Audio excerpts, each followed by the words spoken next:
የጌታ ስም ብሩክ ይሁን። የእግዚአብሔርን ቃል ሁላችንም በማቴዎስ ወንጌል ምዕራፍ 6 ከ5-15 የጌታችን የመድኃኒታችንን የኢየሱስ ክርስቶስ ጸሎት በተለምዶ የሚባለው ነው። በእርግጥ ይሄ ጸሎት የኢየሱስ ጸሎት አይደለም፣ የደቀ መዛሙርቱ ጸሎት ተብሎ ነው መታወቅ ያለበት። ምክንያቱም ብዙ ጽሑፍ ላይ ስትመለከቱ የመግቢያ ሐሳብ የኢየሱስ ጸሎት ተብሎ ነው የሚነገረው። ግን ኢየሱስ ይህን ጸሎት አልጸለየውም። ምክንያቱም ኢየሱስ ክርስቶስ ኃጢአታችንን ይቅር በል ማለት አይችልም፣ ምክንያቱም ኃጢአት ስለሌለው። ስለዚህ ለክርስቶስ ኢየሱስ የሚጸልየውም የኢየሱስ ጸሎትም አይደለም። ይሄ የደቀ መዛሙርቱ ጸሎት ነው በመጀመሪያ ደረጃ። ከዚህ ከደቀ መዛሙርቱ ጸሎት ደግሞ የአዲስ ኪዳን አማኞች ከዚህ ጸሎት የምንወስዳቸው መርሆች ይኖራሉ። እነዚህን መርሆች ማዕከል ያደረገ ትምህርት እንማራለን ማለት ነው። ስለዚህ በመጽሐፍ ቅዱሳችን ላይ በማቴዎስ ወንጌል ምዕራፍ 6 የመነሻ ሐሳብ እናደርግና ከቁጥር 5-15 ያለውን ሐሳብ እንመለከታለን። ስትጸልዩ እንደ ግብዞች አትሁኑ፣ ለሰው ይታዩ ዘንድ በምኩራብ በመንገድ ማዕዘን ቆመው መጸለይን ይወዳሉና እውነት እላችኋለሁ ዋጋቸውን ተቀብለዋል። አንተ ግን ስትጸልይ ወደ እልፍኝ ግባ፣ መዝጊያህን ዘግተህ በስውር ላለው አባትህ ጸልይ። በስውር የሚያይ አባትህ በግልጥ ይከፍልሃል። አሕዛብ በመናገራቸው ብዛት እንዲሰሙ ይመስላቸዋል። ስትጸልዩ እንደነርሱ በከንቱ አትድገሙ። ስለዚህ አትምሰሏቸው፣ ሳትለምኑት አባታችሁ የሚያስፈልጋችሁን ያውቃልና። እንግዲህ እናንተ እንዲጸልዩ በሰማያት የምትኖር አባታችን ሆይ ስምህ ይቀደስ፣ መንግሥትህም ትምጣ፣ ፈቃድህ በሰማይ እንደሆነች እንዲሁ በምድር ትሁን። የዕለት እንጀራችንን ዛሬ ስጠን፣ እኛም ደግሞ የበደሉንን ይቅር እንደምንል በደላችንን ይቅር በለን፣ ከክፉ አድነን እንጂ ወደ ፈተና አታግባን፣ መንግሥት ያንተ ናት፣ ኃይልም ክብርም ለዘላለም አሜን። ለሰዎች ኃጢአታቸው ይቅር ብትሉ የሰማይ አባታችሁ እናንተ ደግሞ ይቅር ይላችኋል። ለሰዎች ግን ኃጢአታቸውን ይቅር ባትሉ አባታችሁ ኃጢአታችሁን ይቅር አይላችሁም። እንግዲህ ይሄ የተካተተ አብሮ ስለሆነ ነው። ጸሎት የየትኛውም የሃይማኖት ማዕከል የሆነ ወይም የሃይማኖት አስተምሮት ውስጥ ጸሎት አለ። የማይጸልይ ሃይማኖት የለም። በእግዚአብሔር አብ፣ በእግዚአብሔር ወልድ፣ በእግዚአብሔር መንፈስ ቅዱስ በመለኮት ማንነት ላይ ሁሉ ሃይማኖቶች ላይስማሙ ይችላሉ። ጸሎት ላይ ግን ሁሉም ሃይማኖት ይስማማል። የማይጸልይ ሃይማኖት እዚህ ምድር ላይ የለም። ሃይማኖት ሁሉ በጸሎት ያምናል። ስለዚህ መጽሐፍ ቅዱሳዊ በተለይ ደግሞ ጌታችን ኢየሱስ ጸሎትን ሲያስተምር ሁለት ነገሮችን አስቀምጧል። አትጸልዩ ይላል፣ እንደማ እንደ ሃይማኖተኞች። አትጸልዩ ይላል፣ እንደማ እንደ አሕዛብ። ግን ስትጸልዩ እንዲጸልዩ ይላል። ስለዚህ ሁለት ነገሮችን እናያለን። አንደኛ አትጸልዩ የተባለው ጸሎት ምንድን ነው? ሁለተኛ ጸልዩ የተባለው ጸሎት ደግሞ ምንድን ነው? ግን የአባታችን ሆይ ጸሎት በእርግጥ እንድናቀውና እንድንደግመው ሳይሆን ከአባታችን ሆይ ጸሎት ግን የምንማራቸው የአዲስ ኪዳን መርሆች አሉ። ጸሎት ስትጸልዩ የሚያገኛችሁ ሁለት ተግዳሮት ልንገራችሁ። ጸሎትን በተመለከተ ማንም ሰው ሲያስተምርም ማንም ሰው ባያስተምርም ማንም ሰው በልቡ ለሰው አያወራው እንጂ ሁለት ጸሎትን በተመለከተ ሁለት ነገሮች ሁሌ ልባችን ውስጥ ይመላለሳሉ። አንደኛ እግዚአብሔር ሁሉን ያያል አያይም? ያያል። እግዚአብሔር ሁሉን ያውቃል። እግዚአብሔር በሁሉ ቦታ ይገኛል። እግዚአብሔር ሁሉን ይችላል። ሁሉን ለሚችል አምላክ እንዲችል መጸለይ፣ ሁሉ ቦታ የሚገኝ አምላክ ማስረዳት፣ ሁሉን የሚያውቅ አምላክ ማሳወቅ አስፈላጊ ነው። እንግዲህ ጸሎት ይሄ ከሆነ በሁሉም የሚያውቅ አምላክ ፊት የሚጸለይ። ምክንያቱም አሁን ለምሳሌ እኔ ከደጁ ጋር ባወራ ወይ ከፍፄ ጋር ባወራ አንድን ነገር ብነጋገር፣ ብማጸን፣ ባመሰግን ወይም ብለምን የማያውቁትን ልነግራቸው እችላለሁ፣ ያላሰቡትን ላወራ እችላለሁ። እግዚአብሔር ፊት ግን አንድ ሰው ሲጸልይ ሁሉን የሚያውቅ አምላክ ፊት ጸሎት ማሳወቅ ከሆነ እግዚአብሔር ያውቃል። ራሱን መጽሐፉ ይነግረናል። ምን እንደሚያስፈልጋችሁ ሳትጠይቁ ያውቃል አለን። ታዲያ ለምን ጸልዩ አለን ነው አሁን ጥያቄው። ሁሉን ካወቀ በሁሉ ቦታ የሚገኝ ከሆነ ሁሉን የሚችል አምላክ ከሆነ ጸሎት ለምን አስፈለገ? አንዳንድ ሰው ይህንን ይጠይቃል እና ይደክመዋልም። እኔ እባክህ ሳብራራ እግዚአብሔር ፊት አልውልም ይላል። የፈለገውን ያድርግ ማያውቀው ነገር የለም ይላል። እንዲሁም አልፎ ምን ይላል? እንዲሁም እኔ በሌለውበት ነው። አሁን እግዚአብሔር አርግ ስላልኩት ነው የሚያደርገው። ዓለም ሳይፈጠር ነው ስራውን የጨረሰው። ሁሉን እንደ ፈቃዱና እንደ ምክሩ የሚያደርግ አምላክ ነው። እንደ ፈቃዱና እንደ ምክሩ የሚያደርግ አምላክ ፊት አድርግ ብሎ መጸለይስ ይቻላል ወይ የሚል ጥያቄ ያላቸው ሰዎች አሉ።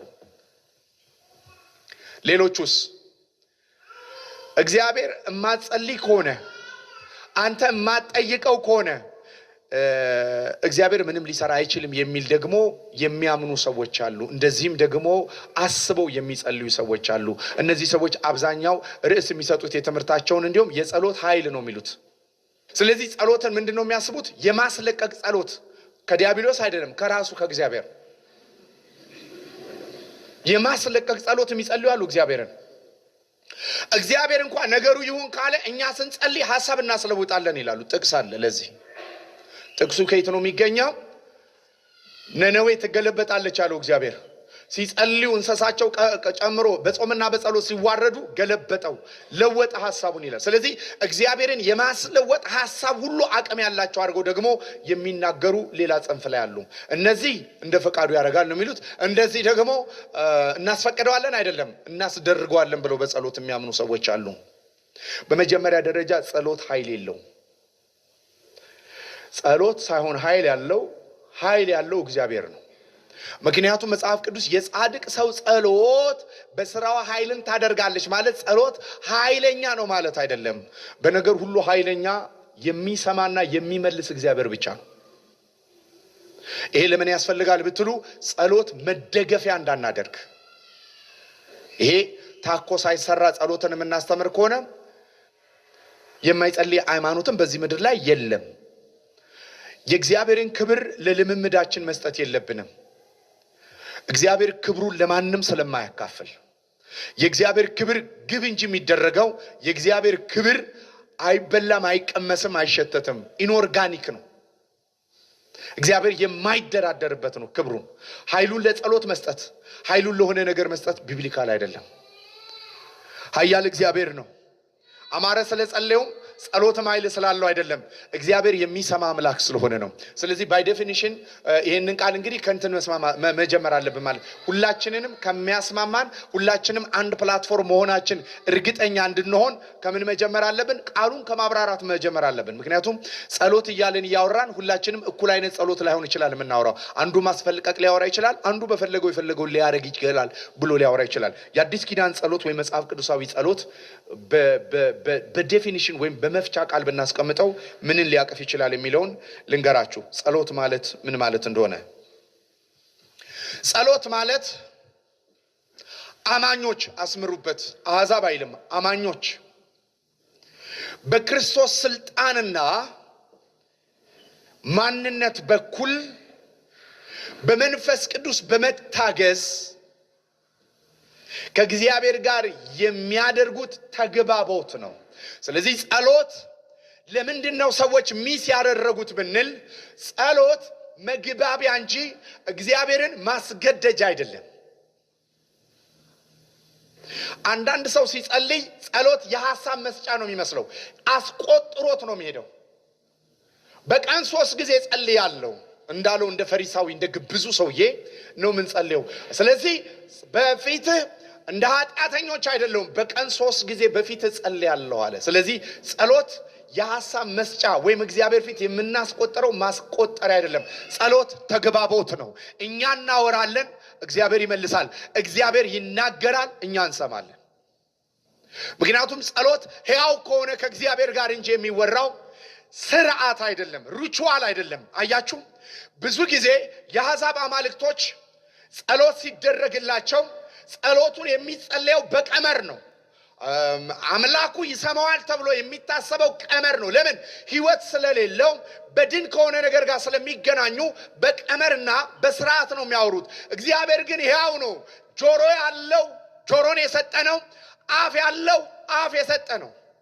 እኔ ጆሮን የሰጠው እግዚአብሔር አልሰማምን? አፍን የሰጠው እግዚአብሔር አልናገርምን ይላል። ስለዚህ ጸሎት ተግባቦት ነው። መጀመሪያ ሰው ጸለይኩ የሚለው ሲግባባ ነው። ሲያወራ ሲመልስለት እግዚአብሔርም ሲናገር እሱ ሲሰማ መሆን አለበት። ጸሎት ሁለትዮሽ ካልሆነ የሐሳብ መስጫ ሳጥን ነው የሚሆነው። ስለዚህ ጸሎት መጀመሪያ ከእግዚአብሔር ችሎታ ከእግዚአብሔር ምናምን አንፃር ትተን መግባባት መሆኑን ማወቅ አለብን። መግባባት ከሆነ ብዙ ነገሮቻችንን ይመልሳል። ለምሳሌ ስትጸልዩ የእግዚአብሔር የዘላለም አጀንዳ ከሆነ በጸሎት ውስጥ መስማማት አለ። አግሪመንት ይሆናል ፕሬየሩ ማለት ነው። እግዚአብሔር ደግሞ ያልፈለገው ከሆነ ከእግዚአብሔር ጋር አብረን እየሰራን ማስወገጃ ይሆናል ማለት። ጸሎት ከሱ ጋር የምንሰራበትም ይሆናል፣ ጸሎት ከሱ ጋር የምንስማማበትም ይሆናል። መጽሐፍ ቅዱስ ላይ ከሱ ጋር የተስማሙ ሰዎች አሉ። እንደገና በጸሎት አማካኝነት ደግሞ የነቀሉ የሰሩ የሄዱ መከራና በሳቸውንም ያራገፏል። ሁለቱም መጽሐፍ ቅዱሳዊ ነው። መጀመሪያ ያለበት ግን ከየትኛው ነው? ጸሎት ተግባቦት መሆኑን ነው። ሐና ምሳሌ አድርጌ በነግራችሁ ለተግባቦት ሐና ልጸልይ ሄደች። መጸለይ ስትጀምር ፍናና ስለምታስቀናት ነው ሄደችው።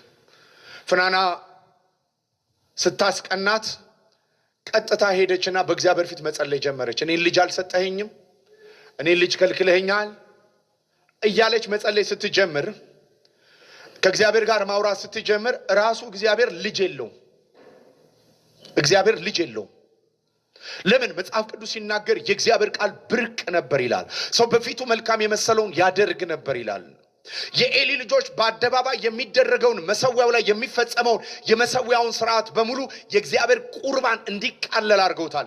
አንዳንድ ጊዜ አገልግሎትን ስናገለግል በዘመናችን ሁሉ እግዚአብሔር በሰጠን እድሜ በሙሉ እግዚአብሔር የሚከበርበትን አገልግሎት የሚያዋርድ አገልግሎት እንዳንሆንብን እግዚአብሔር ጸጋ ያብዛልን። የእግዚአብሔር ነገር ስታንዳርዱ ወርዶ ነበር ይላል። ምን እያደረጉ? በጉጠት እያወጡ ጥሬ ስጋውን ይመገቡ ስለነበር ሰው የእግዚአብሔርን ቁርባን አቀለለው ይላል። ይህን ባየች ጊዜ ለልጅ ብላ ሄደች ሴት የእግዚአብሔርንም በርደን ሼር አደረገችው። ከዛ በኋላ ልጅ ፈልጋ ሄደችው ሴት ልጅ ሰጥታ ተመለሰች። ስምምነት ማለት ይሄ ነው። የሄደችው ልጅ እንዲሰጣት ነው። ግን እንደዚህ አለች፣ ሐሳብ ለወጠች። እኔ ልጅ ብሰጠኝ ላንተ ሰጣለሁ አለች። ጸሎት ስምምነት ስለሆነ የኛን ልብ ሐሳብ የምናራግፍበት ብቻ ሳይሆን የእግዚአብሔርንም ልብ የምንጋራበት ቦታ ነው ጸሎት። ስለዚህ ፕሬየር ከአግሪመንት ከተጀመረ እነዚህ ሁለቱን ጥያቄዎች መመለስ ይችላል ብዬ አስባለሁ። ሌላ መጽሐፍ ቅዱስ ላይ እየጾሙና እየጸለዩ ያለ ብዙ ክፍል ማንሳት እንችላለን። የከተማ በር እንደተከፈተ እንመለከታለን። እስረኛ እንደተፈታ እንመለከታለን። እግዚአብሔር ድንቅና ተአምራት አድርጎ ሰዎችን ከበሽታ አልፎም ከሞት ሲያስነሳ በጸሎት እንመለከታለን። ስለዚህ ጸሎት ከእግዚአብሔር ጋር የምንሰራበት ነው፣ ከእግዚአብሔርም ጋር የምንስማማበት ነው። ጸሎት እግዚአብሔርን እጁን የምንጠመዘዝበት አይደለም። ኮሚኒኬሽን ከሆነ ይሄ ነው። ተግባቦት ከሆነ ይሄ ነው። ስለዚህ ለጸሎት ይሄ ነው። ሁለተኛ ጸሎትን አማኝ ለምን አለን? ሌላ ሰው ለምን አልጨመርም ብንል ጸሎት ፕሪቪሌጅ ነው። ጸሎት ግዴታ አይደለም። ጸሎት እድል ነው ማለት ማንም አክሰስ የማይደረገውን እግዚአብሔር አክሰስ ማድረግ እድል ነው። በህይወታችሁ ዘመን በሙሉ በጣም የሚያታግላችሁና የምትቸገሩበትን ጥያቄ በእርግጥ አንድ ከፍተኛ ባለስልጣን ቢሰማው ጥያቄያችሁን ሊፈታ ይችላል። ወደዚህ ባለስልጣን የሚያደርሳችሁ ሰው ባለውለታችሁ ነው። ችግራችሁን እንዲሰማ ወደሚያክር ኢየሱስ ባለውለታችን ነው። መንገድ ሆኖ አድርሶናል። ለዚህ ነው የዕብራውያን ጸሐፊ በምዕራፍ 4 ላይ ሲናገር አንድ ነገር ይነግረናል። በሰማያት ያለፈ ታላቅ ሊቀ ካህን አለ እና በሰማያት ያለፈው ታላቅ ሊቀ ካህን ምን ያደርጋል? በምድር የነበረ ሊቀ ካህን ያልሰራውን ሰርቷል። ሁለተኛ በእጅ የተሰራው ቤተ መቅደስ የማይፈቅደውን በሰማይ ባለው ቤተ መቅደስ ፈቀደልን። ምን አድርጎ? አባትነት ወደሚሰየምበት ወደ ጸጋው ዙፋን በእምነት እንድንቀርብ አደረገን። ስለዚህ ጌታችን ኢየሱስ ክርስቶስ በኩል ያልኩት ጸሎት ለዛ ነው። ይህን ዴፊኒሽን ስሰራ በክርስቶስ በኩል ያልኩት ለአማኞች ያልኩት ለዚህ ነው። ኢየሱስ ክርስቶስም እንደዚህ አለ፣ በስሜ አንዳች አልለመናችሁም እስካሁን ድረስ አለ። ከዚህ በኋላ ግን ደስታችሁ ብዙ ይሆን ዘንድ በስሜ ትለምናላችሁ፣ አብም ያደርገዋል አለ። የምትለምኑትን ሁሉ አብ ያደርገዋል። የምትለምኑትን ሁሉ አብ ያደርገዋል ማለት አባትነቱን ሳረሳ ነው። መርዝ ጠይቀን መርዝ አይሰጠንም። ሞታችንን የተመኘንበት የዓለም በቃን ያለበት ጊዜ አለ፣ እሱንም አይሰጠንም። የሚሰጠን አንዴ ካፉ ወጥቷል ብሎ አይደለም፣ የሚሰጠን የሚያስፈልገንን እንጂ የምንለምነውን አይደለም። ለምን? የምንጸልየው አባታችን ጋር ስለሆነ አጥማጃችን ጋር አይደለም የምንጸልየው። በፍላጎቱ የሚያዝ አጥማጁ ጋር ነው የሚያዘው። አሳ ለማጥመድ አሳ የሚፈልገው እንደሚሰጠው ሁሉ ወፍ ለማጥመድ ወፍ የምትፈልገው ነው። የወፍ ማጥመጃ ለአንበሳ እንደማይሰራ ያንበሳም እንደዚሁ። ስለዚህ በኒዳችን የሚያጠምደን አምላክ ሳይሆን ከኒዳችን በላይ የሚያስፈልገንን የሚያረግ አምላክ ነው። ስሙ ይባረክ። ስለዚህ ሁሉን ሲል ይሄ ታሳቢ በማድረግ በአባትነቱ በማን ፊት ነው ሁሉ የሚሰጠን ቢባል ሰጥቼ ልገላግለው በሚል አይደለም። ልጄ ነውና ይሄ ነገር አይጠቅመውም ይጠቅማል ብሎ የሚሰጥ አምላክ ፊት የሚጸለይ ጸሎት ነው። ሁሉን የሚለው በዚህ መልኩ ነው መታሰብ ያለበት። እግዚአብሔር ጸሎትን ይሰማል ወይ? ሰዎች ጥያቄ አላቸው። እግዚአብሔር ጸሎትን ይሰማል። ለምን እንደሚሰማ ታውቃላችሁ? እግዚአብሔር ጸልዩ ያለው እሱ ስለሆነ፣ ጸሎትን እንደ ፕሪቪሌጅ እንደ ድል የሰጠን እሱ ስለሆነ። በሶስተኛ ደረጃ ያወራሁት በክርስቶስ በኩል ብቻ ሳይሆን በመንፈስ ቅዱስ እርዳታ ብያለሁ። የሮሜ ጸሐፊ በምዕራፍ 8 ላይ ሲናገር እንዴት መጸለይ እንደሚገባችሁ አታውቁምና መንፈስ ቅዱስ ግን በማይታወቅ መማለድ ይማልዳል ይላል። አንዳንዴ የምታልፉበት መንገድ በቃል የማይገለጥ ሊሆን ይችላል።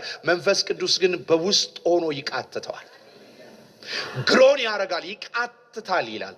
አንዳንዴ በቃል ያጣችሁለት ነገር ሊኖር ይችላል። መንፈስ ቅዱስ ግን ኤድ ያደርጋችኋል፣ ይረዳችኋል። ስለዚህ መንፈስ ጸሎት ሁሌ እኛ የምንችለው አይደለም። የእግዚአብሔር መንፈስ በእኛ ሆኖ የሚቃትተው ጸሎት ነው። ስለዚህ ጸሎትን ስናስብ እግዚአብሔር አብ አለበት፣ እግዚአብሔር ወልድ አለበት፣ እግዚአብሔር መንፈስ ቅዱስ አለበት። እውነተኛ ጸሎት ሥላሴን ማዕከል ያደረገ ጸሎት ነው። ጸሎት በዴፊኒሽን ደረጃ ጸሎትን ስታስቡ ይሄ ወደ ልባችሁ ይምጣ። ብዙ ጊዜ ጸሎትን ከእግዚአብሔር ማንነት ሳይሆን መነሳት ያለብን ጸሎትን ከኢንስትሩመንት አንጻር መታሰብ አለበት። ለምሳሌ በጣም ሩቅ ያለ ዘመድ ቢኖራችሁ ኔትወርክ የማይሰራበት ቦታ ካለ በሰው አማካኝነት ሰላምታችሁን ታደርሳላችሁ። ኔትወርክ የሚሰራበት ካለ ደግሞ ርቀታችሁን ለመወጣት በሞባይል ትወጣላችሁ። እነዚህ መካከለኛ ዲቫይስ ሁለቱን የማገናኘት ነገር ይኖራቸዋል። ስለዚህ ፕሬየር መጀመሪያ ማውራት ያለብን ዲቫይሱ ላይ ነው፣ ወይም ደግሞ ኢንስትሩመንቱ ላይ ነው። ሁለቱን የሚያገናኝ መሳሪያ ነው። አሁን ለምሳሌ ሲም ካርድ ይፈልጋል፣ ሞባይላችሁ ሲም ካርድ ይፈልጋል፣ ኔትወርክ ይፈልጋል፣ ቀፎ ይፈልጋል። ከዛ በኋላ ያገናኛቸዋል። ጸሎትም ሶስት ነገር ይፈልጋል። እግዚአብሔር አብን፣ እግዚአብሔር ወልድንና እግዚአብሔር መንፈስ ቅዱስን ይፈልጋል። አንዳንድ ጊዜ ጸሎት ራሱ የምንቀሰቀሰው በመንፈስ ቅዱስ አማካኝ ይረዳናል የሚለው ቃል ጌታ ኢየሱስ ትዝ ይላችኋል። በጌተሰማኒ ደቀ መዛሙርቱን ያላቸው መንፈስ ዝግጁ ነው፣ ስጋ ደካማ ነው ይላል። አንዳንድ ጊዜ ስጋችን መጸለይ ያቅተዋል፣ መንፈሳችን ግን ሌሊት ላይ ይቃተታል። አንዳንድ ጊዜ በሌሊት እንቅልፋችሁ ላይ በልሳን እየጸለያችሁ ወይም ደግሞ በአማርኛም ወይም በቋንቋችሁ ሊሆን ይችላል እየጸለያችሁ ልትነሱ ትችላላችሁ። ለምን? መንፈስ ቅዱስ በእናንተ ሆኖ ከድካማችሁ በላይ ስለሚቃትት። በሁለተኛ ደረጃ ጌታ ኢየሱስ ክርስቶስ አጸልዩና ጸልዩ ያለበትን ነገር ከመረዳታችን በፊት በምን አይነት አውድ ነው የተነገረው? በምን አይነት አውድ ነው? አውድ በጣም ወሳኝ ነው። ጌታ ኢየሱስ ምን አይነት ጸሎት ይጸልዩ ለነበረ ማህበረሰብ ነው እንዳትጸልዩ ያላቸው? ከዛስ በኋላ ጸልዩ ሲያላቸው ምን አይነት ማህበረሰብ ነበረ? ጌታችን ኢየሱስ ምድር ላይ በነበረበት ሰዓት ላይ ጸሎት ምን አይነት መልክ ነበረው? በፈሪሳውያን፣ በሰዱቃውያን ቀናተኞች በሚባሉ መካከል የጸሎት መልስ ብለው የሚጠብቁት ጸልየናል ብለው የሚያምኑት የሚለማመዱት ጸሎትስ ምን አይነት ጸሎት ነው የሚለውን ወደ ኋላ ሄዶ ማየት የግድ ነው። ጌታችን ኢየሱስ ክርስቶስ በምድር በሚመላለስበት ሰዓት ላይ ብዙ አይሁዶች ጸሎትን የሚጸልዩት ባይዘው በምድር ላይ ካለ ሃይማኖት በሙሉ ለጸሎት የተለየ ስፍራ ያለው ህዝብ አይሁድ ነው። ለምን እንደሆነ ታውቃላችሁ? እግዚአብሔር በሲና ተራራ ሕግን እንደሰጣቸው ሁሉ ለአብርሃም ለይስሐቅና ለያዕቆብ በመገለጥ ከነሱ ጋር ኮሚኒኬት ስላደረገ በአባቶቻቸው የማያቋርጥ ኮሚኒኬሽን እግዚአብሔር ስላለው ጸሎት ኮሚኒኬሽን ስለሆነ አብርሃም ይጸልይ ነበር፣ ያዕቆብ ይጸልይ ነበር፣ ይስሐቅ ይጸልይ ነበር። ስለዚህ የሚጸልዩ ሰዎች ነው። እንዲሁም መጽሐፍ ቅዱስ ሲናገር በምድር ላይ ካሉ ሰዎች እግዚአብሔር ከሙሴ ጋር አፍ ለአፍ ያወራ ነበር። ከሙሴ ጋር እንደሚያወራ ከሌላ ሰው ጋር ያወራም ነበር ይላል። አብርሃም ከጸሎት ሕይወቱ የተነሳ የእግዚአብሔር ጓደኛ ነው ተብሎ ይጠራ የነበረው። እግዚአብሔር ከአባቶች ጋር ይጸልይ ነበር። በኋላ ግን ጌታ ኢየሱስ በመጣበት ዘመን ላይ ጸሎት በመጽሐፍ የረቀቀ ጸሎት ነበር። ከመጽሐፍት ነበራቸው የጸሎት መጽሐፍ አርቅቀው ይጸልዩ እንደነበረ እንመለከታለን። እስራኤል ሆይ ስማ የሚለው ዘሌዋውያን ዘኍልቍና ዘዳግም መጽሐፍ ላይ የተውጣጡ በተለይ በዘዳግም ምዕራፍ 4 እስከ ምዕራፍ 6 ካሉ የረቀቁ የጸሎት መጽሐፍት ደብተሮች ነበሯቸው። ስለዚህ ያለማቋረጥ ይጸልዩ ነበር። ይሄንን መጽሐፍ እየደገሙ ይጸልዩ ነበር። ጸሎት አሁን ታዲያ ኢየሱስ ክርስቶስ እንዳጸልዩት ያለው ጸሎት የድግምት ጸሎት ያመጣጩት ከአሕዛብ ነው። አሕዛብ ናቸው በመናገራቸው ብዛት እንደሚሰሙ ጸሎት ይደግማሉ። ኢየሱስ በመጣ ጊዜ ያገኛቸው ፈሪሳውያንና ሰዱቃውያን ጸሎትን ወደ ድግምት አዙረውት ነበር። በሌላ አማርኛ ቃል አለ፣ ቃሉን ነው የሚሉት። አረፍተ ነገሩን እንዳይረሱ ያወሩታል። ይሄን ቃል ደግመው ሲጨርሱ ጸለይን ይላሉ። ጸሎት የሚባለው ተግባቦት ሲሆን ነው፣ ኮሚኒኬሽን ሲሆን ነው። የጸሎት ደብተር ስለተበጀለት ጸሎት አይሆንም። ስለተደጋገመ ጸሎት አይሆንም። በተናጋሪውና በሰሚው መካከል ግን ግንኙነት መኖር አለበት። ስለዚህ ይሄንን ተግባቦት የተቆረጠበት ስለነበረ እንዳጸልዩ ያላቸው ጸሎት በቃል እየተሸመደደ የሚጸለይ ጸሎት ኢየሱስ እንዳጸልዩ ብሏቸዋል። ለምን? ብዙ ፈሪሳውያንና ሰዱቃውያን በዘመኑ የነበሩ ሰዎች ጸሎትን እየሸመደዱ ቃሉን ይሉ ስለነበረ። ትዝ ይላችኋል መጽሐፍ ቅዱሳችን ላይ በነገሥት መጽሐፍ ላይ ኤልያስ ከባኦል አማልክቶች ጋር ሲወዳደር የባኦል አማልክቶችና ኤልያስ የጸለየውን ጸሎት ታስታውሳላችሁ። ኤልያስ ከእግዚአብሔር ጋር ያወራ የእግዚአብሔርን ድምጽ የለመደ ሰው ስለነበር የሱ ጸሎት ላይቭ ነው። ስለዚህ ይሄ ሰውዬ ላይቭ ከእግዚአብሔር ጋር ያወራ የነበረ ሰው ነው። እንዲሁም ሲናገር በሰዓት የሚመልስ ይህን ነው እያወራ የጸለየው። የአሕዛብ አማልክት የሚያመልኩ የባኦል ነቢያቶች እንዴት ጸለዩ? እንዴት ነው የባኦል ነቢያቶች የጸለዩት? እንዴት ጸለዩ ይላል? ደረታቸውን እየደቁ ሰውነታቸውን እየቧጠጡ ምን ያደርጉ ነበረ? የተሸመደዱ ቃላቶችን ይደግሙ ነበር። ባይዘወይ በመንፈሳዊ ዓለም ላይ በተለይ በጨለማው ዓለም ላይ ቃልን በመደጋገም በመናገር ንግርትንና ድግምትን የማድረግ የጨለማው ዓለም ግንኙነት ነው። የእግዚአብሔር ዓለም ግን ንግርትንና ድግምትን ደጋግሞ በመናገር ማስፈጸም አይደለም። በመስማት መናገር፣ በሚነገረው ውስጥ ደግሞ መስማት ነው። ስሙ ይባረክ። ስለዚህ ይህን አይነት ጸሎት ስለነበረ ነው ኢየሱስ እንዳደጋግሙ ያላቸው። በሁለተኛ ደረጃ ጸሎት በጣም ረጅም ሲሆን እግዚአብሔር ይሰማል ብሎ ያስቡ ነበረ። ለዚህ ነው ይህንንም ጌታ ኢየሱስ ክርስቶስ የመበለቶችን ቤት መብል ታስጨንቋቸዋላችሁ ይላል። በምን? በጸሎት ርዝመት። ጸሎት ደግሞ በረዘመ ቁጥር መደገሙ አይቀርም፣ ይጠፋል። ፍሎ አይደለም የሚሆነው፣ ድግምት ነው የሚሆነው። እኔ ድሮ ስማር ትምህርት ቤት ውስጥ አማርኛ አስተማሪያችን ሁልጊዜ መጽሐፉን በቃላችሁ ሸምድዱ ይለናል። መሸምደድ ትልቁ ከባዱ ነገር ሜዲቴት እንዳታረጉ ያደርጋል። አንድ ነገር ከሸመደዳችሁት ጫማ እያረጋችሁ ሌላ ነገር እየሰራችሁ ቶትፉል አትሆኑ። ኢየሱስ ክርስቶስ አንዱ ቶትፉል ነው። ፕሬየር መሆን ማለበት አክቲቭ ኮሚኒኬሽን መኖር አለበት። ለምሳሌ እኔ አሁን ከአንድ ሰው ጋር እያወራ እንስል እየሰማኸኝ ነው ትላላችሁ። ለምን? የሚለው ሸምድዶት ነው እንጂ አክቲቭሊ ፓርቲሲፔት እያደረገ አይደለም።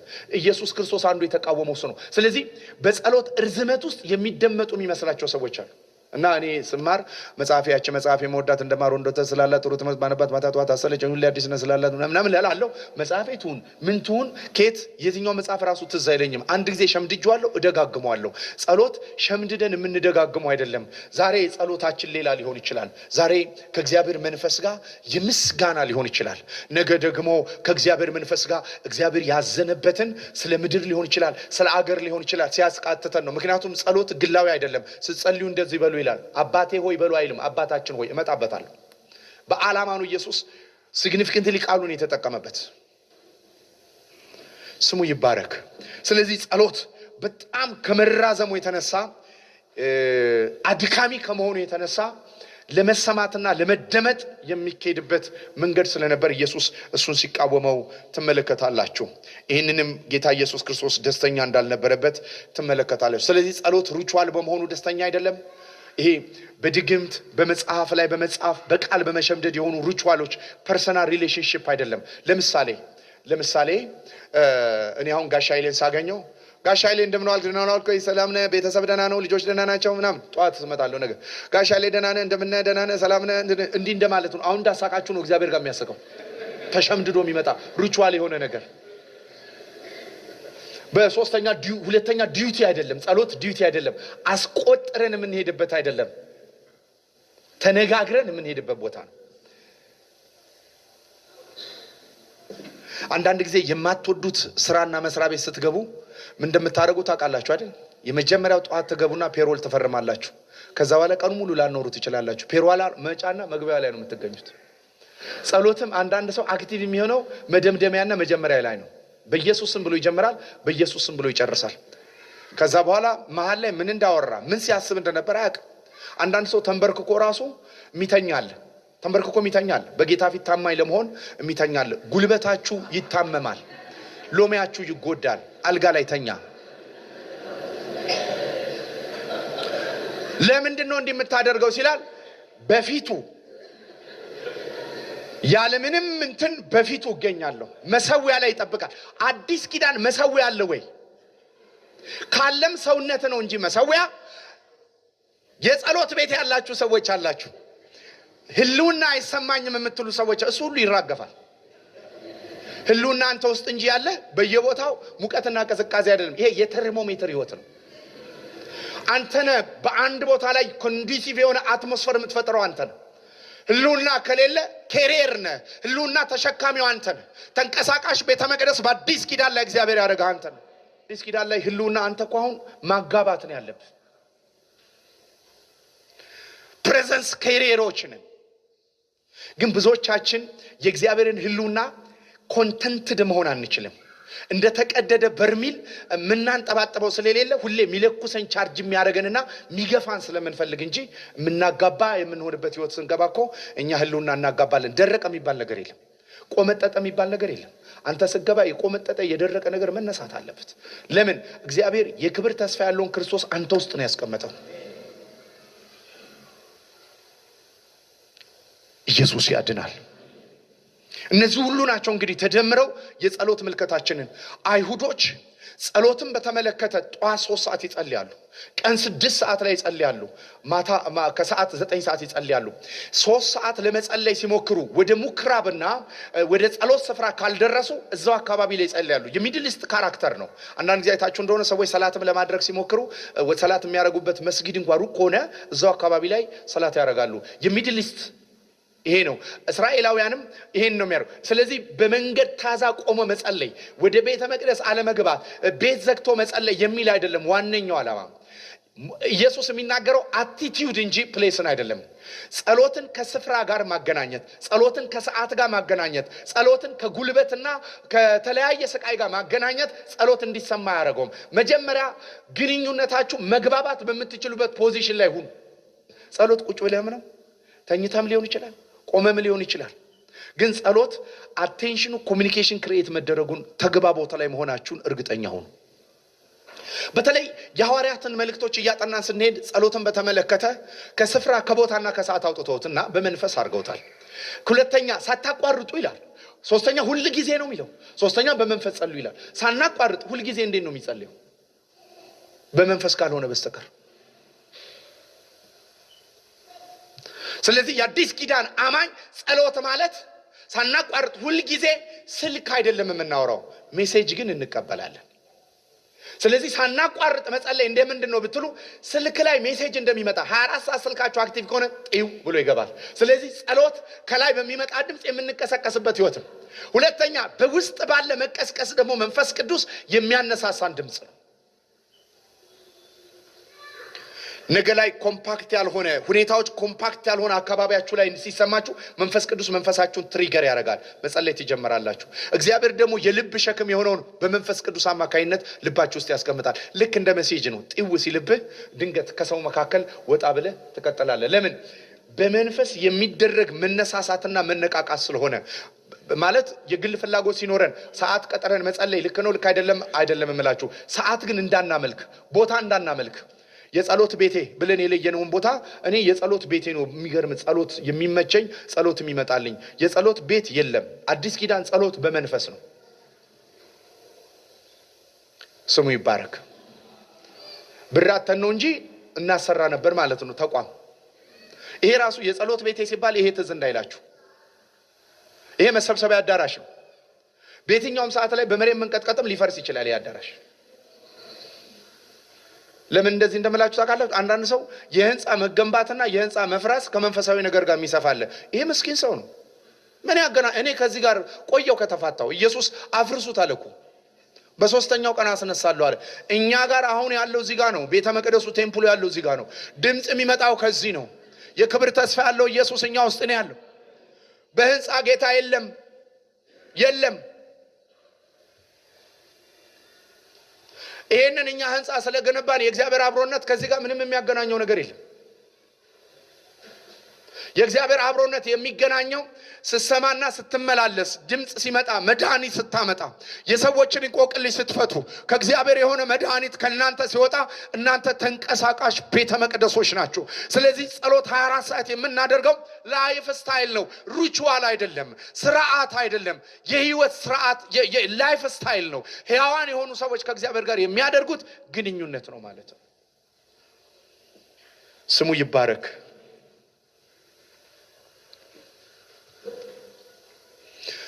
ጸሎት ከእግዚአብሔር ቃል ጋር የተገናኘ ነው። የእግዚአብሔር ቃል በሙላት የሌለበት ሰው የመጸሎት ሰው መሆን አይችልም። ግራመርና ቮካብለሪ የሌለው ሰው ሴንቴንስ መስራት አይችልም። የድምጽ መናገሪያ የሌለው ሰው ድምጽ ማውጣት አይችልም። ስለዚህ የሚጸልይ ሰው የቃል ሰው መሆን አለበት። ሐዋርያት ቤተክርስቲያን ለጸሎትና ለእግዚአብሔር ቃል ጊዜያቸውን ይሰጡ ነበር። አንዳንድ ጊዜ የምንጸልየው ጸሎት በእግዚአብሔር ቃል መገዛት ስላለበት፣ አእምሯችን በእግዚአብሔር ቃል ቁጥጥር ስር መሆን ስላለበት፣ አንዳንድ ጊዜ የምንጸልየው ጸሎት ከእግዚአብሔር መንፈስ ጋር ፌሎሺፕ የሌለው ወይም ደግሞ ድርቀት የሚሰማን እንደ ቃሉ ስለማንጸልይ ነው። ኢግናይት በመንፈስ ቅዱስ ስለማንደረግ ነው። ስለዚህ ጸሎት ህይወታችሁ እንዲያድግ የቃል ህይወታችሁ ማደግ አለበት። ፕሮፖርሽናሊ ስለሚያድግ ፕሮፖርሽናል ስለሆነ የብሉይ ኪዳን ነቢያቶች ትንቢት ሲናገሩ እንዴት እንደሚናገሩ ታውቃላችሁ? የእግዚአብሔር ቃል ሙላት ነበረባቸው። የብሉይ ኪዳን አገልጋዮች እንደዚህ ይላሉ፣ ሕዝቤ ሆይ ስማ ቃሌን ትታል። ሲናገሩ ሁል ጊዜ ቃል ጠቅሰው ነው። ከምድር ትነቀላለ ሲሉ ሙዳቸውንና ሞሽናቸውን አይተው አይደለም። አኮርዲንግ ቱ ዘ ወርድ ካልኖሩ የሚመጣውን ቸነፈር ሲጠቅሱ፣ የአገር መሰደድን ሲጠቅሱ አኮርዲንግ ቱ ዘ ስክሪፕቸር ነው የሚጠቅሱት። የብሉይ ኪዳን ነቢያቶች የመጽሐፍ ሰዎች ናቸው። መጽሐፍ የጻፉ መጽሐፍት የህጉ ጠበቃ ናቸው። ታስክ ፎርስ ናቸው። ወርድለስ አይደሉም። ኢምፒቲ አይደሉም። ፉል ኦፍ ወርድ ናቸው። ስሙ ይባረክ። የእግዚአብሔርን ቃል መረዳት በጨመረላችሁ ቁጥር ህይወታችሁ የጸሎት ሰው ይሆናል።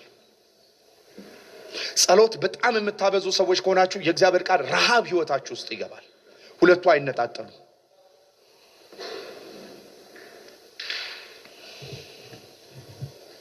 ስለዚህ ኢየሱስ ስርዓታዊና ድግግሞሽ የበዛበት ጸሎት ላይ ነው እንዲህ እንዳትጸልዩ ያለው። አትጸልዩ ያለው አክቲቭ ያልሆነ ላይፍለስ የሆነ ዴድ የሆነ የሚሸመደድ ፊደል ብቻ የሆነን ጸሎት እንዳትጸልዩ ያለ። ድግግሞሽ የበዛበት በጣም ድግግሞሽ መካኒካል ቴክኒካል ነገሮች የበዙበት። አሁን ብዙ የጸሎት መጽሐፍቶችን ስታነቡ ቴክኒክ ይበዛቸዋል፣ መካኒክ ይበዛቸዋል። ስለዚህ ከአባቴ ጋር ማወራ ሳይሆን የሆነ ባለስልጣንን ለማሳመን የሚቸገር ሰው አድርገው ነው የሚስሉኝ። ስለዚህ ልጅነቴን ተውና ያሰሪና ሰራተኛ ግንኙነት ነው ከእግዚአብሔር ጋር የሚሆነው፣ ወይም የቀጣሪና ተቀጣሪ። አንድ መስሪያ ቤት ለመቀጠር ስትሄዱ መስታወት ጋር ተቆማላችሁ። በቃላችሁ የምትናገሩትን ቆጥባችሁ ለማሳመን ነው የምትሰሩት። ከዛ ሲቪያችሁን ዲቨሎፕ አድርጋችሁ ነው የምትመጡት። ሌላ ወደ እግዚአብሔር ፊት ለመጸለይ ስትመጡ በኢየሱስ በኩል ነው እንጂ መቅረብ ያለብን በስራችን በኩል አይደለም። አዲስ ኪዳን ይሄንን ሰርዞታል። አንዳንድ ጊዜ ሰዎች ለመጸለይ ሲያስቡ በህይወት ላይ ኃጢአት ካለ፣ ድካም ካለ፣ ክርስቲያናዊ ስነ ምግባር ከሌለ ጸሎትን እግዚአብሔር ላይሰማ ይችላል ብለው ያስባሉ። አዲስ ኪዳን እንደዚህ ነው የሚለው፣ ወደ ጸጋው ዙፋን ነው፣ ምህረትን ለመቀበል ነው። ያደረግነው እንዲያሸሸን ሳይሆን ያደረግነው እንዲለወጥ ነው የምንመጣበት። ብሉይ ኪዳን ላይ ግን ሰዎች 3 ቀን መንጻትን ካደረጉ በኋላ ነው የሚመጡት። ሌላ የብሉይ ኪዳን አማኞችን ስትመለከቱ የእግዚአብሔር ስም ላይ ማለቂያ የሌለው ስም ነው የሚቀጥሉት። ኤሎን ምናምን ስሙ ላይ እየቀጠሉ ያንን እየቀጠሉ ረጅም ይጸልዩ ነበር። የጸሎት አልቲሜት ግብ መሰማት አይደለም፣ መስማማት ነው። መደመጥ አይደለም፣ ማዳመጥ ነው። ስሙ ይባረክ። ኢየሱስ ያድናል።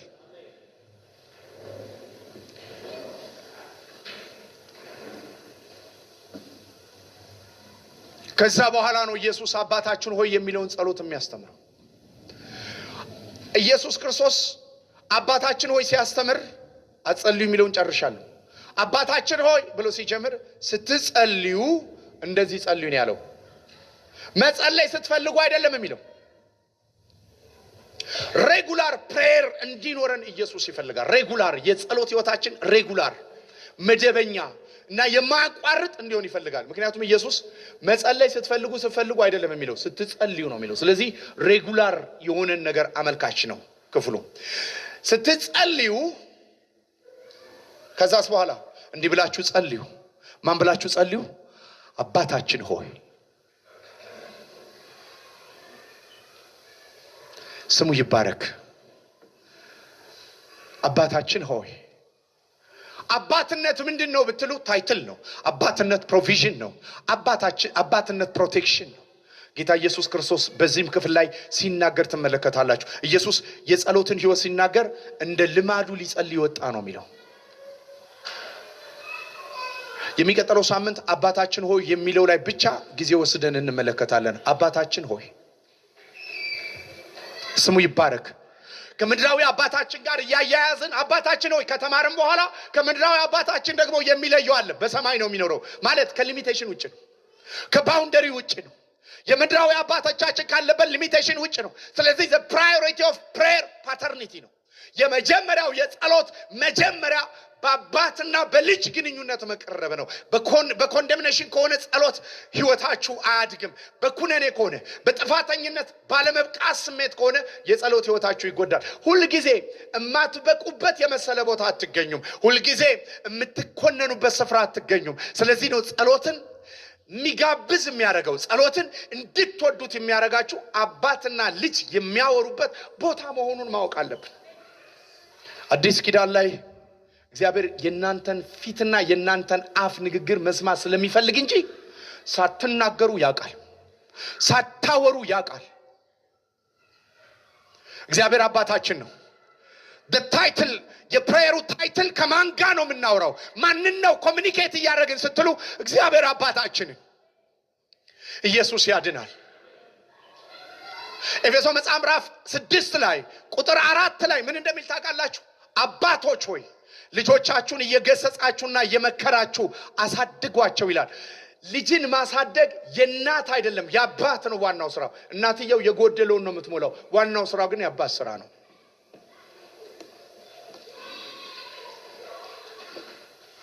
ስለዚህ ፕሮቪዥን ፕሮቴክሽን ከአባታችን ዘንድ ነው። ለዚህ እኮ ነው ክፍሉ ሲጀምር እንደዚህ ብሎ ይናገራል። አትጨነቁ። 6 ላይ ሲመጣ አትጨነቁ። ለምንድን ነው ማንጨነቀው? ለምን ወሪድ አንሆንም? የግዴታ እንዴት ነው መድፈር ያለብን? ዓለም በችግር እየተናጠ ለምንድን ነው ማንፈራው ስትሉ እንዲህ ብሎ ይናገራል። የናንተ አባት ወፍ ይመግባል፣ ሳይዘራ ወፍ ይመግባል። ለወፍ ፈጣሪ ነው፣ ላንተና ለኔ ግን አባት ነው። ስለዚህ ፕሬየር ወሪድ ሆነን ተጨንቀን ገብተን ተጨንቀን የምንወጣበት ከሆነ የአባትነት መንፈሱ ጋር አታችድ አልሆንም። ጸሎት ተሸክመን ወጥተን ተሸክመን የምንገባበት አይደለም። ተሸክመን ገብተን ስንወጣ አራግፈን የምንወጣበት ነው። በአባትነቱ በፍቅሩ አራግፈን የምንወጣበት ነው። ስሙ ይባረክ። እግዚአብሔር አባታችን ነው። ጸሎትን እንድትወዱ የሚያደርጋችሁ እግዚአብሔር አባታችን ነው። ጸሎት ባጸልይ የሚደርስባችሁን ነገር በመዘርዘር ኢየሱስ አልጀመረም። የማይጸልይ ሰው ሞት ከፊቱ አለ፣ ጥፋት ከፊቱ አለ፣ ጨለማ ከፊቱ አለ፣ ጉስቁልና ከፊቱ አለ። አትጸልይም ይጸልዩባል፣ አትናገርም ይደግሙባል እያለ ኢየሱስ ጸሎትን አላነቃቃም። ጸሎት የሚነቃቃው እንደሱ የምታነቃቃው ዘሩ የሌለው ነው። ዘሩ ያለበት ግን ልጅ አይደለም። ከአባት ጋር አውራ ነው የሚባለው። ምክንያቱም ጸሎት የአባትና የልጅ ግንኙነት ነው። ፕሬየር ኮሚኒኬሽን ነው። ፕሬየር የአባታችንን ፊት ማየት ነው። በአባት ህልውና ውስጥ መቆየት ነው። የአባትን ህልውና የአባትን መገኘት መናፈቅ ነው። ኢየሱስ ያድናል። አንዳንድ ጊዜ ምድራዊ አባቶቻችን ያደግንባቸው አባቶች አንዳንዴ ትክክለኛ አባት ላናድግ እንችላለን፣ ወይም ደግሞ አባቶቻችን ትክክለኛ የአባትነት ስዕል ላይሰጡን ይችላሉ በምድራዊ አባት ስለተመሰለ። የእግዚአብሔር አባትነት ግን እኔና እናንተን ፊት ማየት የሚፈልግ አባት ነው። ከኔና ከናንተ ጋር ህብረት ማድረግ የሚፈልግ አባት ነው። ስሙ ይባረክ። ጸሎት እንድትወዱ የሚያደርጋችሁ የእግዚአብሔርን ህልውና ኢንካውንተር ስታደርጉ ብቻ ነው። የአባትን አትሞስፈር ህይወታችሁ ላይ ሪሌት ማድረግ ስትጀምሩ አለመጸለይ አትችሉ። ጸሎት የአባትና የልጅ የግንኙነት ስፍራ ስለሆነ ማንም ሰው እኮ አባቱ 400 ዓመት ሆኖ በአባቱ መሞት የሚደሰት የለም አለ እንዴ? አባት 400 ቢሆን እናትም 400 600 ብትሆን ፋሚሊ ነው። የዘላለም አባት ሞት የማያውቀው የምድር ዳርቻ ፈጣሪ እሱ አባታችን ስለሆነ በማያቋርጥ ህብረቱ ስለመቆየት የሚደረግ የልብ ናፍቆት ነው ጸሎት ማለት።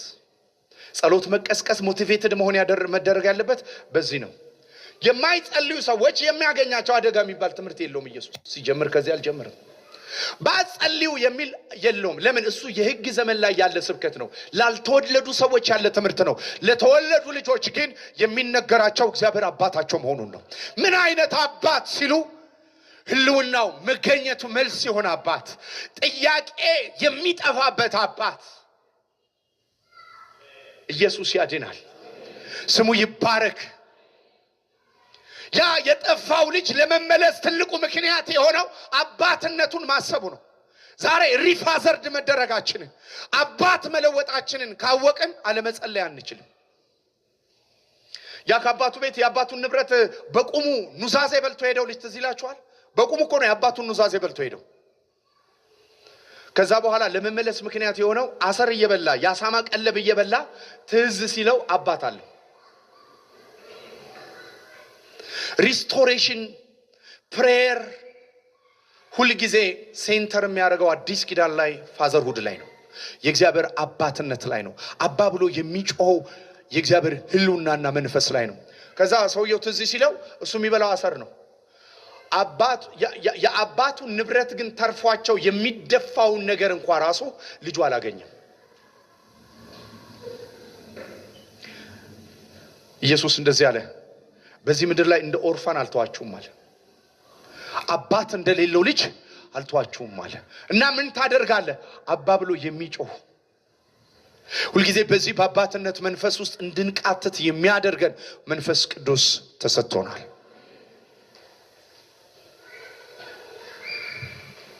ጸሎት ስራ የሆነባችሁ ሰዎች ካላችሁ ተውት፣ ጸሎትን አቁሙት። የእግዚአብሔርን አባትነት ማጥናት ጀምሩ።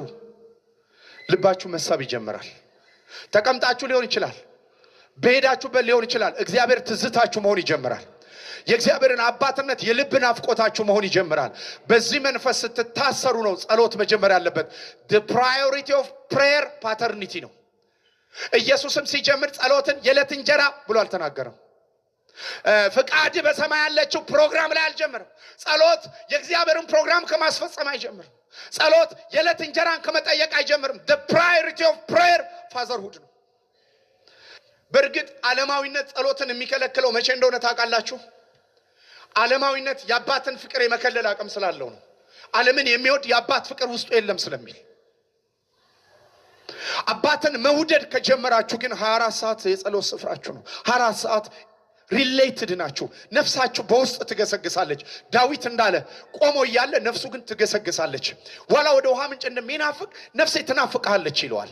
ለማግኘት አንተ ጋር ለመዋል ካንተ ጋር ለማውራት ነፍሴ ትፈልግሃለች ይላል። በምድር ላይ በምንም ነገር ውስጥ አዲክሽን የሚለው ቃል ለመንፈሳዊ ነገር በጣም ከባድ ቃል ስለሆነ ነው። በምንም ነገር ውስጥ መኖርና መዋል የምትፈልጉበት ስፍራ የእግዚአብሔር አባትነትና የእግዚአብሔር የአባትነት አትሞስፈር ውስጥ ነው። ለምን የተፈጠርነውም የተጠራነውም የተሰራነውም አዲሱ ማን ስሪታችን እዚህ ውስጥ ስለሆነ ነው። ስሙ ይባረክ። አብሬ ዋልኩ ደስ አለኝ ስላንተ አወሩ